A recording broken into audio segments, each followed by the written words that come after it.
Good morning, Senators. My name is Clayton Kramer. I am adjunct faculty at the College of Western Idaho. I urge you to vote for S1254. My wife would be here saying the same thing, but she's busily teaching at CWI this morning.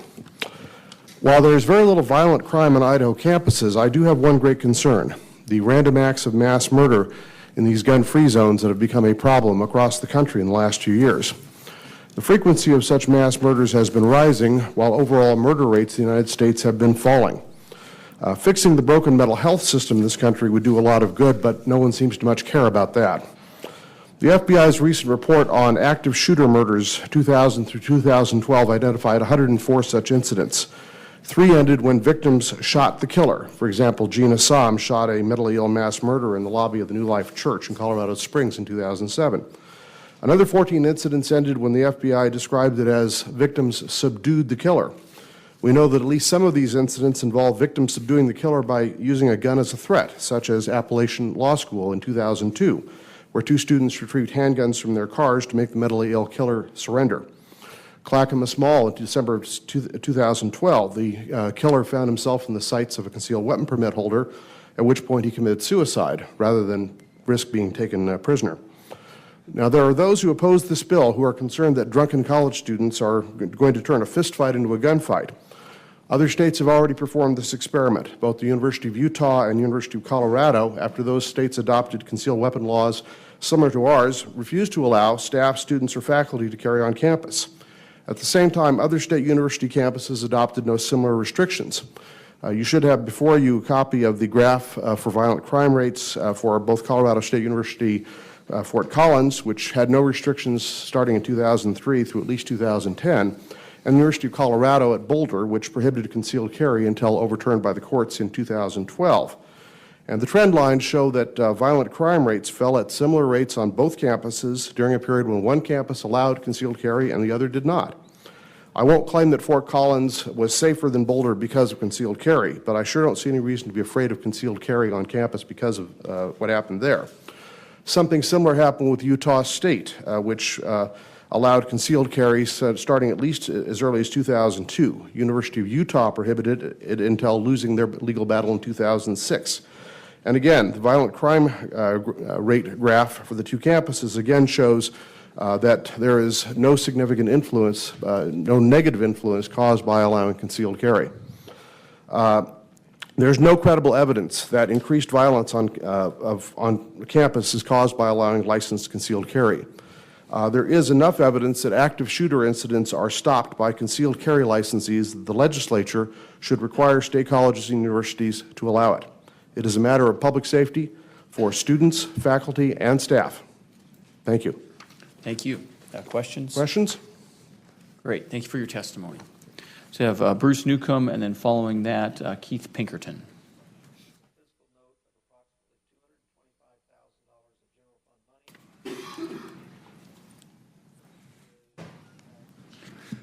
Thank you, Mr. Chairman, members of the committee. Issues like this confirm my decision that I made a wise one when I decided to retire from legislature. So before I begin, I would like to point out that we have students here from Boise State University that have not yet been able to give testimony, and they passed a resolution against this bill, as did the Senate faculty. So Boise State, up and down through all the ranks, are dead set against this bill. I'd also, before I begin, like to address the testimony that was given by a professor. While I really empathize with her situation, that is a very difficult situation. But currently, it's a week old, and our security system, which is headed up by a retired FBI agent, and his name is John Yuta, is very much aware of the situation. There's a security officer that monitors her classroom. It's been moved, so there are other exits. And the gentleman that is the perpetrator is trespassed, so he is not allowed on campus. So, and beyond that, if she wants to go to our chief of security, John Yuta, and get a concealed weapons permit, she can get that if she's willing to undergo the proper training. So this bill is not required to suit her needs. So let's go through the history of this whole issue. And I hope I have the latitude other than 3 minutes, because I've had a real history from the beginning of 2007. Yeah, Bruce, I know you, so I know you couldn't finish in 3 minutes, so. So anyway, Got latitude. 2007, we had the bill come before, which was like the 2011 bill, except it included campuses. So we were approached by members of the NRA, and because we opposed the bill, and they said, so if we take college campuses out, well, will you not oppose the bill? And we agreed. So in 2011, here comes a bill that's supported by the the National Rifle Association, and to include college campuses. So we fought that bill, and with the help of this committee, it was defeated. But what I want to point out is the credibility. In the legislative process, credibility is everything. So here we are. So in 2007, we got a deal. 2011, the deal was off. 2014, here we have another bill. And so how do I know that this is the end game? How do I know that Mr. Moore will still be employed by the NRA 2 years from now, or the next election year, or 4 years from now? How do I know? When I know the end game for the NRA is to have guns everywhere they can get them, because that's their constitutional right. So speaking of the constitutional right, so let's look at the Heller case where the Supreme Court ruled, which was Heller versus Washington, D.C. And Judge Scalia, who is, I would say, arguably he's the defender of the dead Constitution and probably the most conservative justice on the Supreme Court, opined that, you know, the right to bear arms is not inviolate when it comes to schools. And by schools, I mean to the smallest school in the woods, to the elaborate university in a metropolitan area, or to public buildings. Those people have the right to, or should make those buildings safe. So, and then in the McDonald case, which Alito, who is probably the second most conservative member of the Supreme Court, opined in McDonald versus Chicago, opined to support the Scalia decision in Heller. So to say that the right to bear arms is inviolate in every situation is wrong. The Supreme Court's already ruled on that. Enhanced carry. Shoot or don't shoot. You know what? This is a 5-year license. Every police organization you talk to undergoes shoot or don't shoot training every quarter. So because the ability to recognize those who are perpetrators versus those that are not. The gentleman has a stapler in his hand versus the gentleman has a gun in his hand. And to make that split-second decision. And when I walk into a shooting situation, I mean, it's ongoing. And I walk in and everybody there, people have guns. I don't have time to determine who's the good shooter from the bad shooter. That's not possible. And I suggest, if you don't believe that, go on and watch some of these videos on this training. And to say you only have this one time in 5 years? I mean, goodness sakes, the FBI requires it once a month. Police organizations, you know, Boise Police, Santa Ana, Denver, all of them require training every quarter. So you can hone those skills. And even then, the accuracy of shooting somebody, the target is not the greatest in the world. So the other thing is, you know, what's so magical about the 5 years? You know, if you're going to do this, it ought to be that they're required to do the minimum of what a police officer is required to do.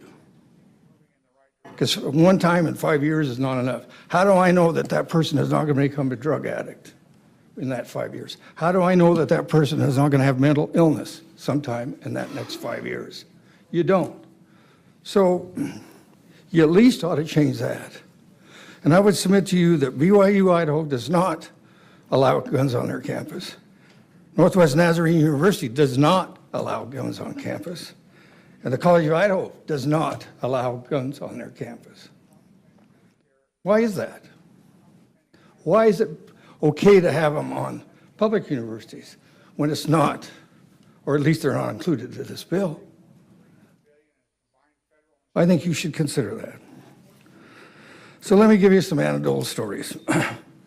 So let's start with the gentleman in the movie theater in Florida, retired police officer, had a concealed weapons permit, got angry with a gentleman who was the father of a 3-year-old child because he was texting his babysitter and to find out how the 3-year-old was doing.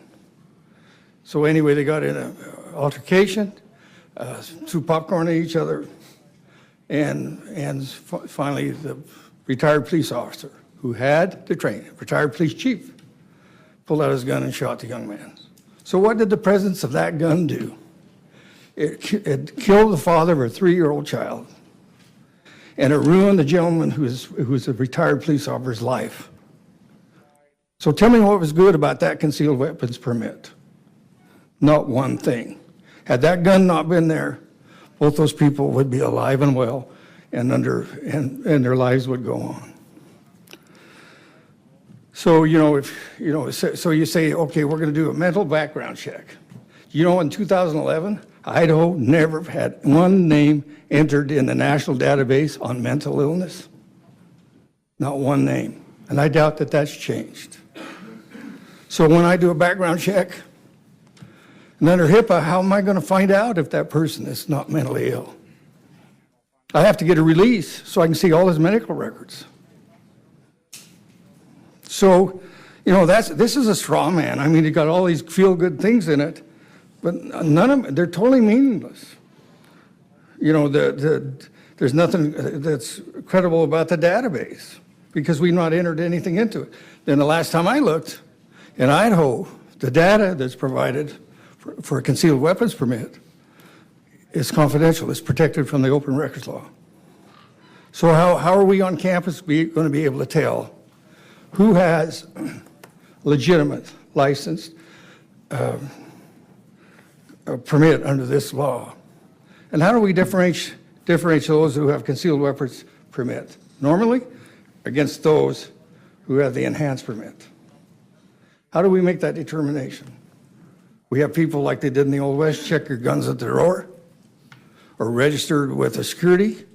We can't do that. And those that say or contend that there's not a fiscal impact to this are not seeing what that really means. So what do you do with a fellow that has a concealed weapons permit? He can carry it in the classroom, but he can't carry it in the dorm. And his car is parked in a parking lot that has a venue that includes 1,000 or more people. How am I to enforce that law if he keeps his gun in that car? This is not very well thought out. It's a bill that is ripe for the political times. Because when I was in the legislature, I used to say you always had to wait for the fruit to ripen. If you picked it too early, it was no good. If you waited too long, it was rotten. Well, the fruit is ripe, according to the NRA. But is this good public policy? Absolutely not, in my view, or in Boise State's view. So,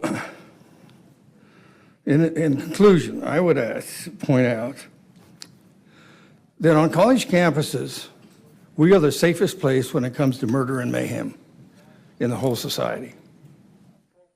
And yeah, there are instances that are exceptions to the rule, but if you look at what happened at Virginia Tech, in 2011, I had a letter, and I still have a copy of the letter, but I don't have the signature page, signed by every person that survived the shooting and all the parents who were parents of children who did not survive.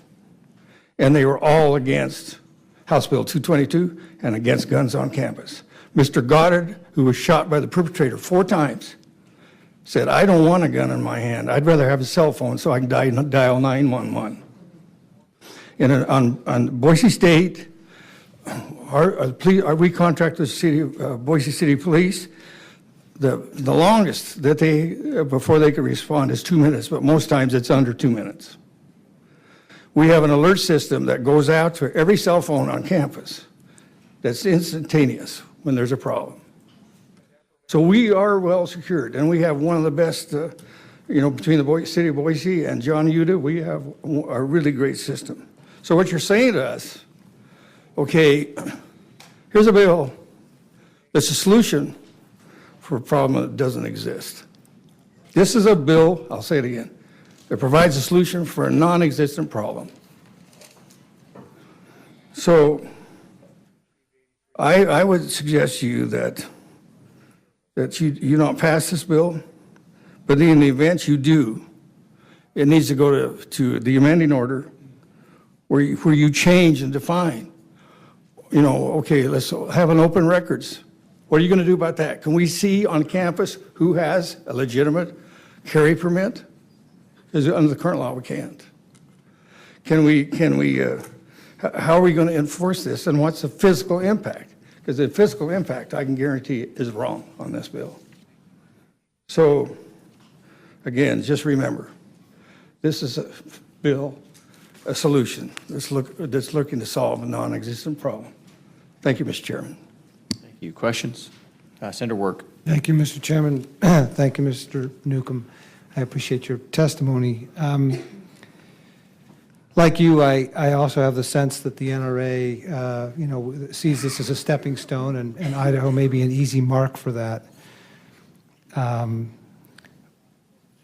I wonder, I can't remember if whether Boise State has fraternities and sororities that are located on campus at all, because I know your campus has expanded. Are there fraternities and sororities? As far as I know, there's no fixed structures that house fraternities or sororities on campus Yes, anywhere. All right, thank you. And Mr. Chairman, if I could. Oh, go ahead, yeah. Thank you, Mr. Chairman. You've already made the point that I'm assuming that that Boise State would see the need, if guns are being then legally carried on campus, that you would see the need to upgrade your security structure and infrastructure in order to accommodate that, and there would be additional costs associated with that. Absolutely, because we got to determine. So, how do we differentiate between those that have concealed carry versus enhanced concealed carry?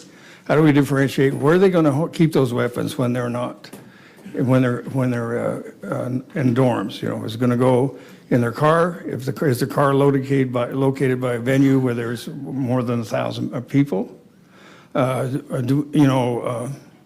Lots of times it depends on, if you want to push this, we can take a volleyball game and make sure the gym is big enough to house 1,000 people. But our security people are going to probably have to school their people on with guns. So that means, enhanced training, but there'll have to be all those ramifications that come with a change to this dramatic. Follow-up? Well, thank you, Mr. Chairman. Oh, sorry. The one question that I have that comes to mind, and I'm still trying to get a handle on the whole liability issue, and nothing's come clear to me yet. I do have the concern that if the university is liable, if you have liability, if you have responsibility, that then you're going to want to follow the edicts in the law, which means that the allowance is for people that have only an enhanced concealed carry permit can carry, in which case the responsibility and the onus is on the university through whatever means you need to use to ensure that the people that are carrying guns onto your campus now have this enhanced concealed carry permit. That leads to the obvious question of whether or not instructors, educators will be in a position of needing to screen students as they come into classrooms to ensure that the students that are carrying guns have the required permit and documentation.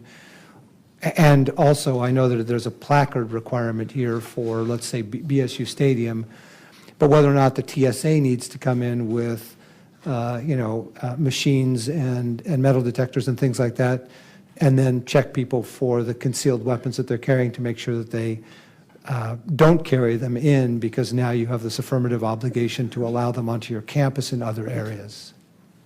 Mr. Chairman, Senator Wirt, I'm glad you asked that question because, we see the ramifications as okay, so we're indemnified as far as state courts. State courts. That's all this does. You can't indemnify us against federal courts. So if somebody gets murdered or injured on our campus and it's determined that it was a civil rights violation, and you know how expensive that can be, then we end up in federal court and we're not indemnified. And I think the good Senator Davis would probably agree with that. So I think there's a lot of things in here, but at the same time, if we're going to do our due diligence and we're going to abide by this law and we're going to have a ball game at Taco Bell Arena or on the blue turf, we're probably going to have to consider having TSA equipment. Because right now, all you do is look at handbags. But now we're probably going to have to, with this, we'll probably have to have some kind of enhanced security system, which will slow down traffic entering those venues. So instead of taking a half an hour to get into the ball game, this was a heated game, it might take an hour, maybe longer. But at the same time, with that comes a huge cost. Okay. Thank you, Mr. Chairman. Thank you. Thank you, Senator Stannett. Thank you, Mr. Chairman. Just to follow up, Mr. Newcomb.